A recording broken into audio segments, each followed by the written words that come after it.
Today mga idol, for today's video tayo ay magpapalit ng battery. Itong susi natin sa Navara natin Pro 4X. Ayan. Papakita ko po sa inyo yung gagawin natin para po may idea kayo. DIY lang po yung gagawin natin. So unahin po natin tanggalin. Ito po yung una nating tanggalin, yung susi ng likod ng pickup natin. Ayan. Ito ay ginagamit dun sa likod ng pickup natin mga idol, dahil yung sa ano naman sa loob ng car natin naman ay keyless entry na siya, kaya ito lang yung kailangan natin. So kaya magpapalit tayo dahil laging nagwa-warning na yung ating Navara, yung pickup natin, na may time pa nga na minsan hindi na natin mabuksan yung door nya dahil mahina na yung battery. So ito, hanapin lang po natin yung kung saan natin pwedeng sungkitin para mabuksan natin ito. So, kailangan po natin ng flat screw. Yan. So dahil wala tayong flat screw, ito na lang po yung gagamitin natin. Ayan, manipis lang naman siya kaya pwede natin siyang gamitin. Wala kasi tayong flat screw kaya ito na lang yung gagamitin natin. Hanapin lang natin kung saan siya pwedeng sungkitin. Yun, magitik na dito. Pero dahan-dahanin lang natin mga idol kasi baka masira. Dahan-dahanin lang natin yung pag sungkit.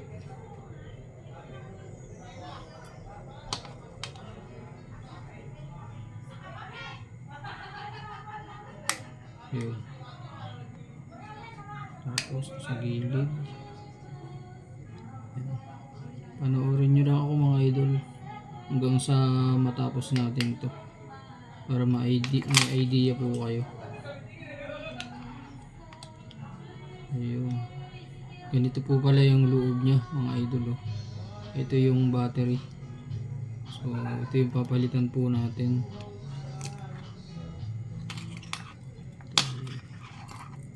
Sungkitin natin siya.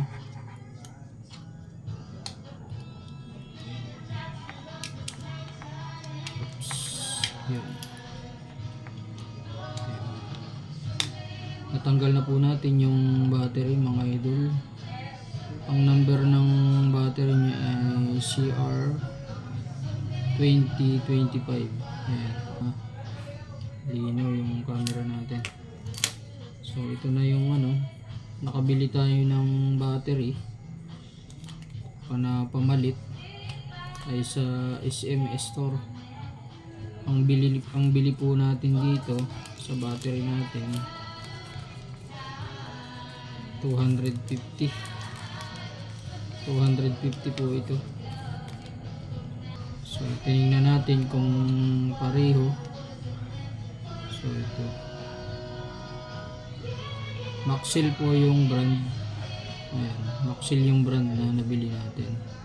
Pero same lang po sila ng number dito sa tinanggal natin. So buksan na po natin para mapalitan natin.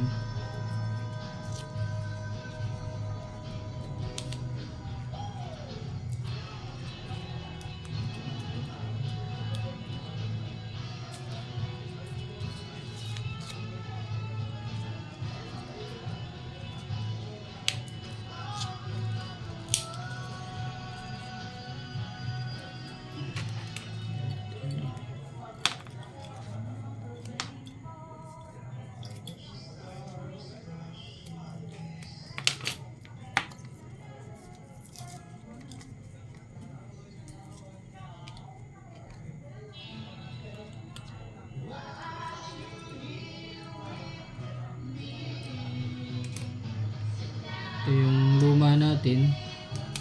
Yan yung luma natin. Ito yung bago natin. Maxil yung brand. So ilagay na po natin dito.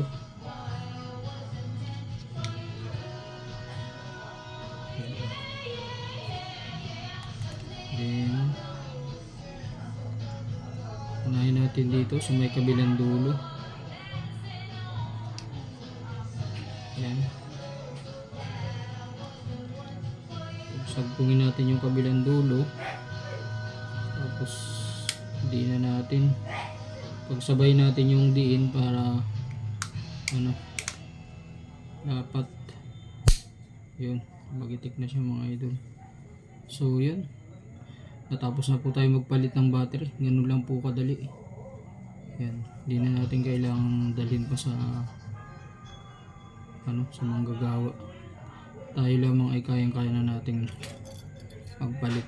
Hindi na po tayo gumamit ng screw. Ito lang po yung ginamit natin. Kasi manipis po siya. Dahil yung pagsusungkitan natin ay napaka ano lang. Ayan o.